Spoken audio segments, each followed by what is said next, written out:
When I was 13, my dad had an affair, left my mom and moved in with his affair partner, who I'll call Gene. At first, my sister and I would visit every weekend, and I will admit he was a good dad, although I never liked Gene. When Gene got pregnant and had their son, our visits became less frequent, and my dad was more concerned with his new family. He would miss some of my recitals or my sister's competitions because he was busy with his son. When I was 16, Gene decided she wanted to move for a new job opportunity. My sister and I begged him not to leave us, but he just said, "I need to prioritize my family." He moved 10 hours away, and that pretty much ended our relationship. After that, I decided to go no contact as it was clear he did not consider me family. My younger sister stayed in contact with him. He would try and call me and offer for me to come and visit with my sister, but I refused. When he would come back to see my sister, I would refuse to speak to him when he turned up at the house. I didn't invite him to my high school or college graduations. I'm now 33 and have remained in no contact with him. Over the years, he has repeatedly tried contacting me and getting his family to contact me on his behalf to reconcile.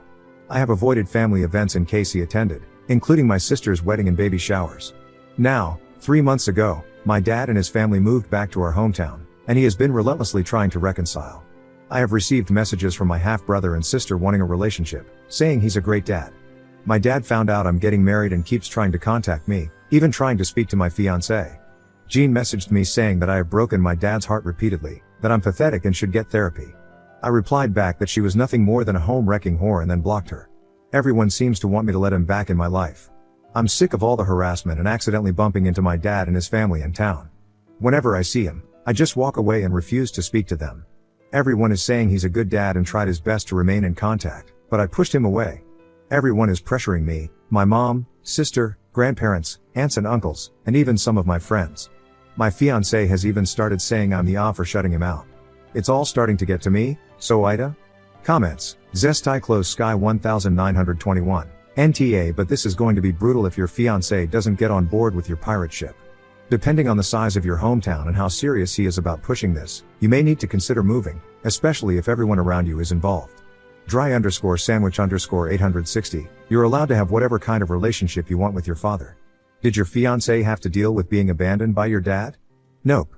Your sister was younger than you and may not have felt the loss as you did. You have the right to feel angry and hurt.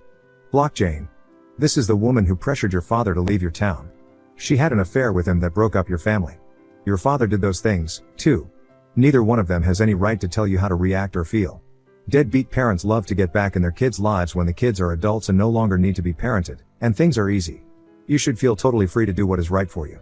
Tell everyone else that you no longer want to hear about this. They don't get to dictate how you feel. Whenever anyone brings it up, leave the room or put down the phone. Do not tolerate it, and people will learn to shut up. Coradix, NTA, I'd send them all a clear message that you do not consider him family after he quite clearly told you, when you were 16, that you are not family. Are they currently aware of this? And also make it clear that you will start cutting them out of your life if they do not stop harassing you about this.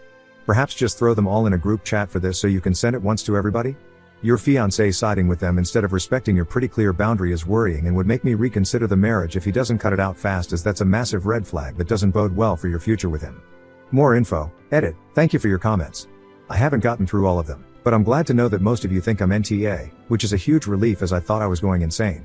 As most of you pointed out, I'm going to have a serious conversation with my fiancé. He should have my back. If he continues to defend my dad, then I'm going to have to think if this relationship should go any further. We are 12 weeks out from the wedding, but we need to sort this out sooner rather than later.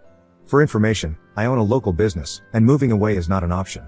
I live in a small town where everyone knows everyone, and my dad is friends with a lot of people, including my fiancé's family. Also, my dad did not come back for me, he came back because Jane's parents needed help and care. He has not financially supported me since I was 17. He withheld my college fund to try and blackmail me into having a relationship with him, so I had to work and get loans. I've avoided events because my family uses it as a chance to force reconciliation. He also won't leave me alone and make scenes. He'll come up to me talking as if nothing has happened, trying to hug me or start crying. And I can't simply cut everyone off. Everyone is on his side and against me, including my mother. Edit 2. To give you all a bit more context, when he left my mom for Jane, he only wanted us on the weekend. My mom offered him 50-50, but he refused. I didn't like Jane and was standoffish with her because I knew what they had done. My sister was too young to understand and was more accepting of her. Jane was mean to me but nice to my sister when I was at my dad's. I felt uncomfortable, and she would purposefully leave me out of fun activities or plan things purely for my sister. We had a few arguments over minor things, but my dad always took her side. My dad and I used to have daddy-daughter dates at least once every 2 weeks. Jane put a stop to that. When she had my half-brother, we went from going every weekend to once every 6 weeks. My dad was MIA and had finally gotten his precious son.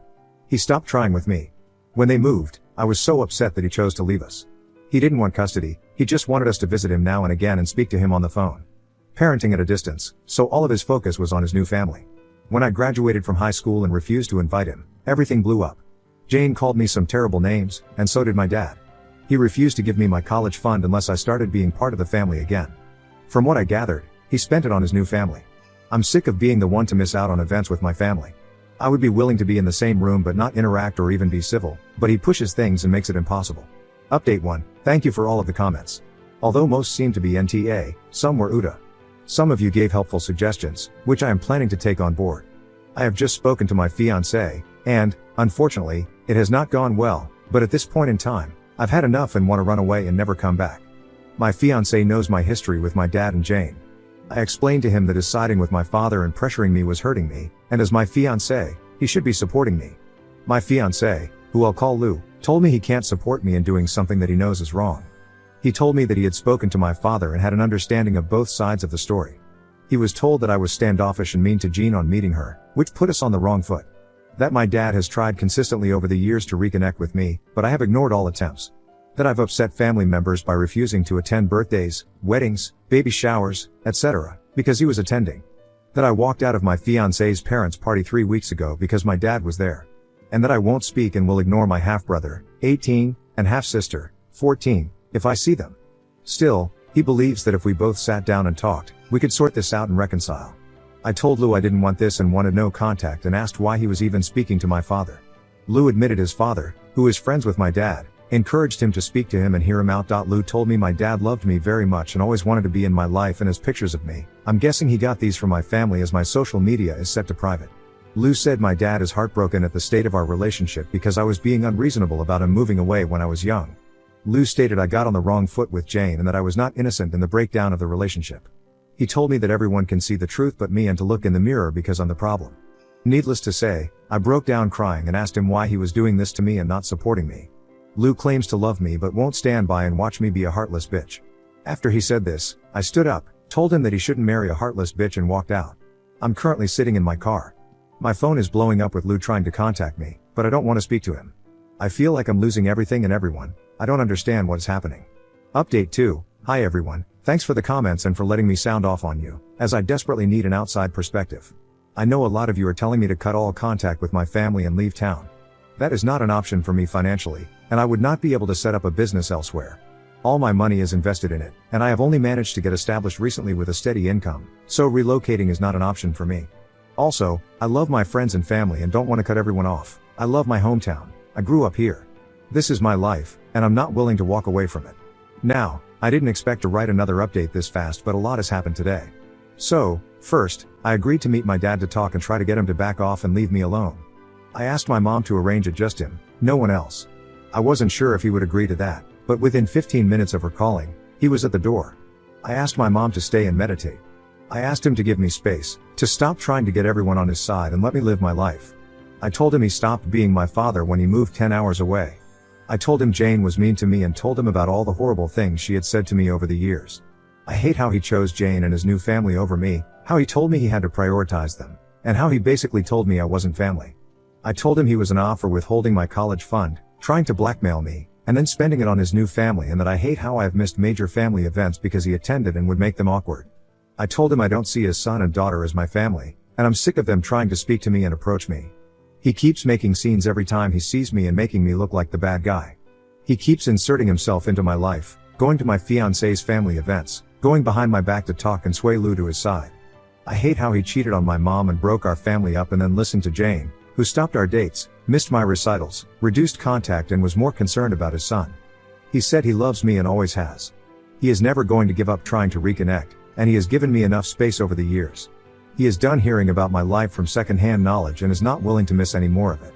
He loves Jane and can't regret his past because he wouldn't have her or his 2 kids. He wishes he had done it differently and ended his marriage with my mom first. He said his kids are innocent, and I shouldn't be taking it out on them. They just want to know their big sister. He also said that I was a difficult child who was rude and disrespectful to Jane, breaking her belongings, calling her names, and ruining day trips. When Jane got pregnant, she was high risk, and my coming every week and starting arguments was stressing her out, so for her and his son's sake, he stopped the weekend visitation. He still spoke to us on the phone and took us out for dinner and days out, but just didn't let us sleep over. When his son was born, he was premature and had health complications, which meant him staying in hospital for weeks and frequent hospital admissions. Jane was also going through PPD, so he wasn't able to see us as much and had to miss some events when he was taking care of Jane and his son. Jane was unable to get a job locally, and the opportunity was too good to pass up, so they had to move. He pointed out that he came back to town for weekends as much as he could to see us and would always invite us to fly out and spend vacations with him. He phoned every day, but I refused to speak to or see him. They had flown in for my graduation, but I refused to invite him, and he lost his temper and refused to give me my college fund. He apologized for this and tried to fix this a few weeks later and give me the money, but I refused. He has not spent the money, he still has it, and I have only to ask, and I can have it. He had visited me at my college to try to talk to me, but I refused to see him. He then said he was not going to miss family events. He makes a scene because he misses me and just wants to talk to me and reconcile, but I always end up running away or shouting insults at him and Jane. He has been trying for 16 years to reconnect, but I shut him down at every turn and he just wants to be my dad. He is an old friend of my fiance's dad, and he hoped my fiancé could talk some sense into me and open a line of communication. He feels I never gave Jane a chance, no matter how she tried in the beginning, and hoped we could be civil. Jane hates knowing I talk bad about her, am mean to her children and won't speak to him. Then he said that he is in therapy and wants me to join him for family sessions. He wants me to spend time with him one-on-one, stop being rude and mean to his children, stop trash talking Jane to everyone, and actually give her a chance. He also wants me to invite him and his family to my wedding and walk me down the aisle. I want him to stop talking to my friends and getting others to try and talk to me on his behalf. I want him to keep Jane away from me completely and that I'll be civil at events or in town providing he does not try and hug me or talk to me. My mom told him he was being unrealistic about some of the things he wants, especially regarding Jane and his other children, so we have agreed for now that I will attend 3 therapy sessions with him when he arranges it. My mom thinks I need individual therapy as well. That he will stop trying to interfere in my life and relationships. And that he will keep Jane away from me and talk to his kids to give me space. On my side, I will be civil to him in public as long as he respects my personal space and does not approach or pressure me. As for my fiancé, I still haven't spoken to him. He turned up at my mom's, but she refused to let him in. He keeps blowing up my phone, and so do his family and friends, telling me to hear him out. During my conversation with my dad, I found out my dad has paid for most of the vendors and services for my upcoming wedding, and they have been on speaking terms for quite some time, longer than I thought. Lou told me his family had paid for these and I believed him. I feel betrayed by him, and I can't trust him. I'm going to have to speak to him eventually, but I don't feel ready. Update 3, I'm updating for those who have asked for an update and were supportive of me. This will be my last post, and I won't be posting again. Firstly, the deal with my dad is off the table. He couldn't even manage a week without overstepping my boundaries. So there will be no therapy sessions with him, and I will remain no contact. As you are all aware, after speaking to my dad we agreed on a way forward and my conditions. Keep Jane away from me, tell his kids to back off and don't pressure me or invade my space. It lasted 3 days. Everyone seemed happy I'd forgiven my dad and told me so. My sister was excited. I was willing to give him a chance, and with some pressure, I agreed to have dinner with just her and my dad. When my sister and I arrived at the restaurant to meet our dad, he was not alone. He had invited Jane, my grandparents, his son and his daughter. He got up and tried to hug me. I immediately became upset and asked why they were there. My dad told me that if we had any hope of repairing our relationship, I had to accept Jane and my younger siblings. I told him he had just broken our deal and to never contact me again, and I tried to leave. He refused to let me leave and grabbed hold of me. When I say all hell broke loose, I mean it. I started shouting at them. My dad, Jane and grandparents tried to gaslight me and convince me to sit down. When that didn't work, things got very heated and a shouting match started, and a lot of unforgivable things were said by my dad and Jane, including remarks about my appearance and calling me a psychopath. My half-brother walked out of the restaurant, and my half-sister started to cry. My sister actually surprised me and defended me, shouting at my dad for ruining things after all this time when I had finally given him a chance. She even slapped Jane. She got me out of there and apologized to me. I think this was the first time she had really seen how Jane was with me and how she treated me. She kept saying she couldn't understand how Dad had spent years saying he would do anything to have me back and then doing this when he finally got his chance to rebuild the relationship. My dad has been trying to contact me, but I have blocked him and refused to talk to him. I have also refused to speak to my grandparents. My dad has tried to convince my mom and sister to speak to me, but I think he's burned his bridges with them. The incident from the restaurant has spread, and some people seem to be backing off. Like I said, what my dad and Jane shouted at me was unforgivable, and they were overheard, and this is a small town. Hopefully, People will back off, and those who won't I'm going to have to cut them out. My sister is very unhappy with my dad and Jane and is not speaking to them. She is blaming them for me not having contact with them again. My sister is not letting them see her kids. I don't know if my sister will reconcile, but right now, she is furious. My mom is also furious and apparently had a few choice words with my dad and Jane and has promised she will never pressure me to speak to him again. In any case, I'm going to go to individual therapy. I think I definitely need it. I do feel bad about my half-siblings as they haven't done anything wrong. I am maybe open to having a distanced kind of relationship with them in the future, but I'm not ready yet or know if I'll ever be. I did send them a message on Facebook to apologize and tell them they'd done nothing wrong. Lastly, to update you all, in regards to my fiancé, well, I spoke to him yesterday about everything. I had been radio silent since walking out on him. Basically, he was pressured by his father to speak to my dad and was fed a sob story of a misunderstood father desperately wanting to be in his daughter's life. Lou had become annoyed with me refusing to attend his family events and walking out of his mother's birthday party when I realized my dad and Jane was there as he was getting pressure from his family about me ruining their events. He just wanted everyone to be happy and get along clearly at my expense. Lou admitted that my dad had paid for some of the vendors for the wedding, but he did not know this until after it had already been paid. His father had told Lou that he and his mom had paid. My dad had told Lou it was a gift and that it was his way of contributing. Lou admitted my dad had asked him to speak to me on his behalf. I told Lou he had betrayed my trust and I couldn't see myself marrying someone who does not support me. He broke down crying and apologizing to me and promising to never do it again. Lou was heartbroken and begged for a second chance. To those of you who wanted me to break up with him, I'm sorry to disappoint you, but we are going to try and work through this. Apart from this issue, he had been the best partner, and I genuinely think that his family and my dad manipulated him. Lou has promised to stand up to his family and stop contacting my dad. I'm still living at my mom's as I still need some space, which I won't have if I move home. We are going to contact our wedding vendors and see what our options are next week. Elle is begging for a postponement rather than canceling it altogether. We may still break up, as actions speak louder than words, and I need to see if he can rebuild what we had and show me I can trust and depend on him.